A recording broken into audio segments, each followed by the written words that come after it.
খবরের শুরুতেই থাকছে হেডলাইন্স। গাজায় ইসরায়েলি হামলায় নিহত আরও ৩৭ জন। আজাদ জম্মু কাশ্মীরে মর্মান্তিক সড়ক দুর্ঘটনায় ৫ জন পুলিশ সদস্য নিহত হয়েছেন। ইরানের সঙ্গে যুক্তরাষ্ট্রের আলোচনায় বাধা দেওয়ার চেষ্টা করেছেন ইসরায়েলের প্রধানমন্ত্রী নেতানিয়াহু। ত্রাণের নামে ফিলিস্তিনিদের অপমান করছে মার্কিন এনজিও, এমন অভিযোগ উঠল। আজ বিকেলে বাংলাদেশ উপকূল অতিক্রম করবে গভীর নিম্নচাপ। আসছি বিস্তারিত খবরে। গাজায় ইসরায়েলি বাহিনীর হামলায় আরও ৩৭ ফিলিস্তিনি নিহত হয়েছেন। এর মধ্যে উপত্যকাটির বুরেইজ শরণার্থী শিবিরে হামলার ঘটনায় ১৯ জন নিহত হয়েছেন। গাজার স্বাস্থ্য মন্ত্রণালয়ের বরাতে আজ বৃহস্পতিবার কাতারভিত্তিক সংবাদমাধ্যম আল জাজিরা এক প্রতিবেদনে এই তথ্য জানিয়েছে। প্রতিবেদনে বলা হয়েছে, গাজায় ইসরায়েলি হামলায় সর্বশেষ খবর পাওয়া পর্যন্ত ৩৭ জন নিহত হয়েছেন, যার মধ্যে মধ্য গাজার বুরেইজে ১৯ জন নিহত হয়েছেন। গাজার স্বাস্থ্য মন্ত্রণালয় জানিয়েছে, বুরেইজ শরণার্থী শিবিরে আবাসিক ভবনে ইসরায়েলি বাহিনীর ধারাবাহিক হামলায় ১৯ জন নিহত হয়েছেন। গাজার স্বাস্থ্য মন্ত্রণালয়ের তথ্য অনুযায়ী ২০২৩ সালের ৭ই অক্টোবর থেকে গাজায় হামলা চালাচ্ছে ইসরায়েলি সেনাবাহিনী। দীর্ঘ ১৯ মাস ধরে অব্যাহত এই হামলায় ৫৪,০০০-এর বেশি মানুষ নিহত হয়েছেন। আহত হয়েছেন ১,২২,০০০-এর বেশি ফিলিস্তিনি। ২০২৩ সালের ৭ই অক্টোবর ইসরায়েলের ভূখণ্ডে ঢুকে অতর্কিত হামলা চালায় গাজা উপত্যকা নিয়ন্ত্রণকারী সশস্ত্র রাজনৈতিক গোষ্ঠী হামাসের যোদ্ধারা। এলোপাতাড়ি গুলি চালিয়ে ১,২০০ জনকে হত্যা করার পাশাপাশি ২৫১ জনকে জিম্মি হিসেবে ধরে নিয়ে যায় তারা। হামাসের হামলার জবাব দিতে এবং জিম্মিদের মুক্ত করতে ওই দিন থেকেই গাজায় অভিযান শুরু করে ইসরায়েলি বাহিনী। ১৫ মাসেরও বেশি সময় ধরে টানা অভিযান চালানোর পর যুক্তরাষ্ট্র ও মধ্যস্থতাকারী অন্যান্য দেশগুলোর চাপে বাধ্য হয়ে গত ১৯ জানুয়ারি গাজায় যুদ্ধবিরতি ঘোষণা করে ইসরায়েল। কিন্তু বিরতির ২ মাস শেষ হওয়ার আগেই গত ১৮ মার্চ থেকে ফের গাজায় অভিযান শুরু করে আইডিএফ। দ্বিতীয় দফার এই অভিযানে গত আড়াই মাসে গাজায় ৩,৮২২ জন ফিলিস্তিনি নিহত হয়েছেন এবং আহত হয়েছেন আরও প্রায় ১১,০০০। যে ২৫১ জন জিম্মিকে হামাসের যোদ্ধারা ধরে নিয়ে গিয়েছিল, তাদের মধ্যে এখনও অন্তত ৩৫ জন জীবিত রয়েছেন বলে ধারণা করা হচ্ছে। আজাদ জম্মু ও কাশ্মীরের ধীরকোট তেহসিলে মর্মান্তিক এক সড়ক দুর্ঘটনায় ৫ জন পুলিশ সদস্য নিহত হয়েছেন। নিহতদের মধ্যে ২ জন ঊর্ধ্বতন কর্মকর্তা ছিলেন। ঘটনাটি ঘটেছে আজাদ কাশ্মীরের বাগ জেলার পর্যটন এলাকার রাজডানাতে, জানিয়েছে জিও নিউজ। বাগের ডেপুটি কমিশনার নিশ্চিত করেছেন যে নিহত ৫ পুলিশ সদস্যের মধ্যে ছিলেন ফাহিম SHO, নাভিদ এবং ইন্সপেক্টর ইয়াসির কাইনিও। উল্লেখ্য, ১৬ মে থেকে আজাদ জম্মু কাশ্মীরের দুর্ঘটনাস্থলের এই সড়কটি যান চলাচলের জন্য বন্ধ রাখা হয়েছিল। পাকিস্তান নিয়ন্ত্রিত জম্মু কাশ্মীরের সড়ক কর্তৃপক্ষ এ বিষয়ে একটি নোটিশও জারি করেছিল। পাকিস্তানে ভয়াবহ সড়ক দুর্ঘটনা একটি সাধারণ ঘটনা। দেশটিতে ট্রাফিক নিয়ম কানুন তেমন একটা অনুসরণ করা হয় না। এছাড়া পাহাড়ি এবং গ্রামীণ অঞ্চলের সড়কের অবস্থা অত্যন্ত নাজুক। পরিসংখ্যান অনুযায়ী ২০২৪ সালে পাকিস্তানে ৬,২৩৩টি সড়ক দুর্ঘটনা ঘটেছে, যার মধ্যে ৪,২৩১টি ছিল ভয়াবহ। ২০২৩ সালে সড়ক দুর্ঘটনার সংখ্যা ছিল ৯,৩৩৩টি। ইসরায়েলের প্রধানমন্ত্রী বেনিয়ামিন নেতানিয়াহুর বিরুদ্ধে পারমাণবিক ইস্যু নিয়ে যুক্তরাষ্ট্র ও ইরানের মধ্যে চলমান আলোচনায় বাধা দেওয়ার চেষ্টার অভিযোগ উঠেছে। তবে নেতানিয়াহুর দপ্তর এই অভিযোগ দৃঢ়ভাবে অস্বীকার করেছে। গতকাল বুধবার যুক্তরাষ্ট্রের প্রভাবশালী দৈনিক নিউ ইয়র্ক টাইমসে প্রকাশিত এক প্রতিবেদনে এমন অভিযোগ তোলা হয়েছে। মার্কিন সংবাদপত্রের ওই প্রতিবেদনে বলা হয়েছে, ইরানের পারমাণবিক কর্মসূচি সীমিত করতে কূটনৈতিক সমাধান নিয়ে সন্দেহ প্রকাশ করে প্রধানমন্ত্রী বেনিয়ামিন নেতানিয়াহু সামরিক হামলার পক্ষে জোর দিচ্ছেন। তার এই চেষ্টা মার্কিন প্রেসিডেন্ট ট্রাম্পের আলোচনার চেষ্টাকে ব্যাহত করতে পারে। নেতানিয়াহুর কার্যালয় একটি সংক্ষিপ্ত বিবৃতিতে নিউ ইয়র্ক টাইমসের এই প্রতিবেদনের তীব্র প্রতিবাদ জানিয়েছে এবং এটিকে ভুয়া সংবাদ বলে অভিহিত করেছে। প্রতিবেদনে নাম প্রকাশ না করার শর্তে কিছু কর্মকর্তার বরাত দিয়ে বলা হয়েছে, ট্রাম্প প্রশাসন যখন ইরানের সঙ্গে পারমাণবিক চুক্তি করার চেষ্টা চালিয়ে যাচ্ছে, তখন নেতানিয়াহু ইরানের প্রধান পারমাণবিক সমৃদ্ধকরণ কেন্দ্রে হামলা চালানোর হুমকি দিচ্ছেন। প্রতিবেদনে আরও বলা হয়েছে, ইরানকে পারমাণবিক অস্ত্র তৈরি থেকে বিরত রাখার সেরা উপায় কী হবে তা নিয়ে মতবিরোধের কারণে প্রেসিডেন্ট ট্রাম্প ও নেতানিয়াহুর মধ্যে অন্তত একবার ফোনে উত্তেজনাপূর্ণ কথাবার্তা হয়েছে। সাম্প্রতিক সময়ে যুক্তরাষ্ট্র ও ইসরায়েলের শীর্ষ কর্মকর্তাদের মধ্যে একাধিক বৈঠক হয়েছে।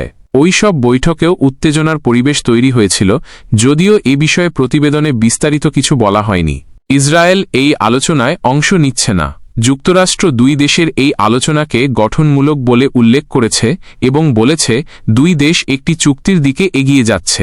ইসরায়েল অবশ্য বরাবরই বলে আসছে, ইরানের পারমাণবিক কার্যক্রম রোধ করার সবচেয়ে কার্যকর উপায় হচ্ছে সামরিক পদক্ষেপ। এই আলোচনায় মধ্যস্থতাকারী হিসেবে কাজ করছে ওমান। যুক্তরাষ্ট্র ও ইরানের মধ্যে মতপার্থক্য দূর করতে ওমান গুরুত্বপূর্ণ ভূমিকা পালন করছে। এখন পর্যন্ত দুই দেশের মধ্যে ওমানের রাজধানী মাস্কটে 3টি সহ মোট 5টি বৈঠক হয়েছে। ইরান চায় তার ওপর আরোপিত নিষেধাজ্ঞাগুলো প্রত্যাহার করা হোক। বিনিময়ে তারা কিছু পারমাণবিক কার্যক্রম সীমিত করতে পারে, তবে পারমাণবিক শক্তির শান্তিপূর্ণ ব্যবহারের অধিকার বজায় থাকবে। এই পরিস্থিতি এমন এক সময়ে সৃষ্টি হয়েছে যখন ইরান ও পশ্চিমা শক্তিগুলোর মধ্যে পারমাণবিক আলোচনায় দীর্ঘদিন ধরে অচলাবস্থা চলছে। ট্রাম্পের প্রথম মেয়াদে 2018 সালে যুক্তরাষ্ট্র ওই চুক্তি থেকে বেরিয়ে যায়।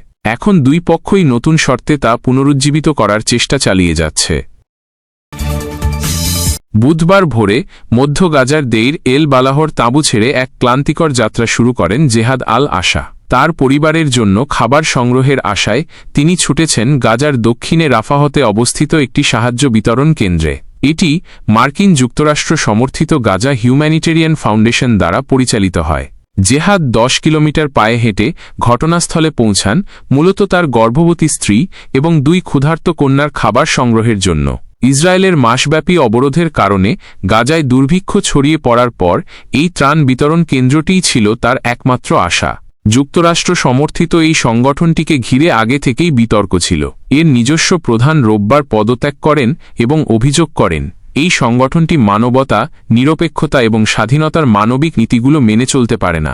বৃহস্পতিবার আল জাজিরার প্রতিবেদনে বলা হয়, মঙ্গলবার ত্রাণ বিতরণের ক্ষেত্রে সংগঠনটির অভিজ্ঞতার অভাব স্পষ্ট হয়ে ওঠে।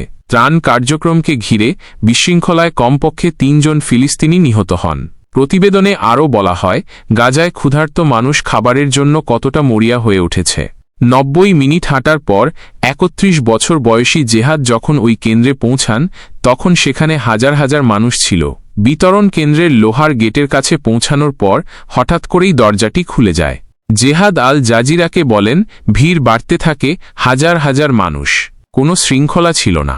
মানুষ ছুটে যায় সেই উঠোনের দিকে যেখানে সাহায্যের বাক্সগুলো স্তূপ করে রাখা ছিল। এরপর ভিতরে রুমের দিকে ছুটে যায় যেখানে আরও সরবরাহ রাখা ছিল। জেহাদ বলেন, এখানে চরম বিশৃঙ্খলা ছিল। মনে হচ্ছিল একটি সত্যিকারের সংগ্রাম। পুরুষ, নারী, শিশু সবাই একসাথে ভিড় করেছে, যা পারছে তাই ছিনিয়ে নেওয়ার চেষ্টা করছে। কোনো সারি নেই, কোনো ব্যবস্থা নেই, কেবল ক্ষুধার্ত মুখ এবং বিশৃঙ্খলা। তিনি জানান, একজনের পক্ষে যতটুকু নেওয়া সম্ভব সে ততটুকুই নিয়েছে। কেউ কেউ 2টো বাক্স নিয়েছে, যার মধ্যে চিনি এবং রান্নার তেলের চাহিদাই ছিল বেশি। জেহাদ বলেন, সেখানে কোনো মানবতার চিহ্ন ছিল না। মানুষের চাপে আমি প্রায় পিষ্ট হয়ে গিয়েছিলাম। কিছু দূরেই সশস্ত্র বিদেশি বাহিনী কোনো হস্তক্ষেপ করেনি। তারা দাঁড়িয়ে দাঁড়িয়ে এই অরাজকতা দেখছিল। জেহাদ তাদের উদ্দেশ্যে বলেন, আমি তাদের বলেছিলাম, আপনারা সাহায্য করছেন না, দুর্ভিক্ষের তত্ত্বাবধান করছেন। আপনাদের চলে যাওয়া উচিত। আপনাদের এখানে প্রয়োজন নেই। জেহাদ বেশি কিছু নেননি বলে জানান। টুনার ক্যান, 1 ব্যাগ চিনি, কিছু পাস্তা এবং মাটিতে ছড়িয়ে ছিটিয়ে থাকা 1 প্যাকেট বিস্কুট। সেগুলো কাঁধে ঝুলিয়ে একটি প্লাস্টিকের ব্যাগে বহন করে দীর্ঘ যাত্রা করে বাড়ি ফিরে আসেন। আরও বেশি সময় থাকলে পদদলিত হওয়ার শঙ্কা রয়েছে, এমন ভয়ে তিনি তাড়াতাড়ি ফিরে আসেন বলে জানান। গতকাল বুধবার বঙ্গোপসাগরে একটি নিম্নচাপ সৃষ্টি হয়েছে, যা আজ ভোর 5:30 পর্যন্ত বঙ্গোপসাগরের উত্তর পূর্ব দিকে অর্থাৎ বাংলাদেশ ও ভারতের পশ্চিমবঙ্গের উপকূলের কাছাকাছি অবস্থান করছিল। এই নিম্নচাপটি গভীর নিম্নচাপে পরিণত হয়ে আজ বৃহস্পতিবার বিকেলে পশ্চিমবঙ্গের সাগরদ্বীপ এবং বাংলাদেশের খেপুপাড়া দিয়ে উপকূল অতিক্রম করবে। এর প্রভাবে ভারী বৃষ্টিপাত, বজ্রপাত এবং 30 থেকে 40 কিলোমিটার বেগে বাতাস বইবে বলেও ভারতীয় আবহাওয়া বিভাগ সতর্কতা দিয়েছিল। সাগরে সৃষ্ট এই নিম্নচাপটির প্রভাব ইতিমধ্যে বাংলাদেশের প্রায় সব জায়গায় পরিলক্ষিত হচ্ছে। দেশের প্রতিটি জায়গায় ভারী বৃষ্টিপাত হচ্ছে। বৃষ্টির পূর্বাভাস। পশ্চিমবঙ্গ ছাড়াও ভারতের উত্তর পূর্বাঞ্চলীয় রাজ্য আসাম, মেঘালয়, নাগাল্যান্ড, মণিপুর, মিজোরাম এবং ত্রিপুরাতেও ভারী থেকে অতি ভারী বৃষ্টির পূর্বাভাস দিয়েছে ভারতীয় আবহাওয়া বিভাগ। এছাড়াও অরুণাচল প্রদেশ, ওড়িশা, তেলেঙ্গানা, সিকিমেও ভারী বৃষ্টির পূর্বাভাস দেওয়া হয়েছে। বৈরী আবহাওয়ায় নৌযান চলাচল বন্ধ। সাগরে নিম্নচাপের প্রভাবে নদীতে বিপদসংকুল পরিস্থিতি তৈরি হওয়ায় যাত্রীদের নিরাপত্তার স্বার্থে ঢাকা থেকে 3 রুটে নৌযান চলাচল বন্ধ ঘোষণা করা হয়েছে। এগুলো হল হাতিয়া, বেতুয়া এবং খেপুপাড়া। একই সাথে সব উপকূলীয় এলাকার আশপাশের এলাকা ও নদীবন্দরগুলোতেও এখন নৌযান চলাচল বন্ধ রাখতে বলা হয়েছে। বৃহস্পতিবার দুপুরে বাংলাদেশ অভ্যন্তরীণ নৌপরিবহন কর্তৃপক্ষের BIWTA ঢাকা নদীবন্দরের সদরঘাট যুগ্ম পরিচালক মোহাম্মদ মোবারক হোসেন ঢাকা পোস্টকে এসব তথ্য জানিয়েছেন। তিনি বলেন, সাগরে নিম্নচাপের প্রভাবে সমুদ্রে ও নদী বন্দরগুলোতে সতর্কতা সংকেত বহাল রয়েছে। সেজন্য নদী অন্য স্বাভাবিক সময়ের তুলনায় উত্তাল রয়েছে। তাই যাত্রীদের নিরাপত্তার স্বার্থে ঢাকা থেকে হাতিয়া, ঢাকা থেকে বেতুয়া বা আয়শাবাগ এবং ঢাকা থেকে খেপুপাড়া নৌরুটের লঞ্চ ও নৌযান চলাচল পরবর্তী নির্দেশ না দেওয়া পর্যন্ত বন্ধ রাখা হয়েছে। পাশাপাশি 1 ইঞ্জিন বিশিষ্ট নৌযানের চলাচলের ক্ষেত্রেও নিষেধ করা হয়েছে। আবহাওয়া পরিস্থিতি স্বাভাবিক হলে পরবর্তী সময়ে আবারও নৌযান চলাচল বন্ধের নিষেধাজ্ঞা তুলে নেওয়া হবে বলেও জানিয়েছেন তিনি।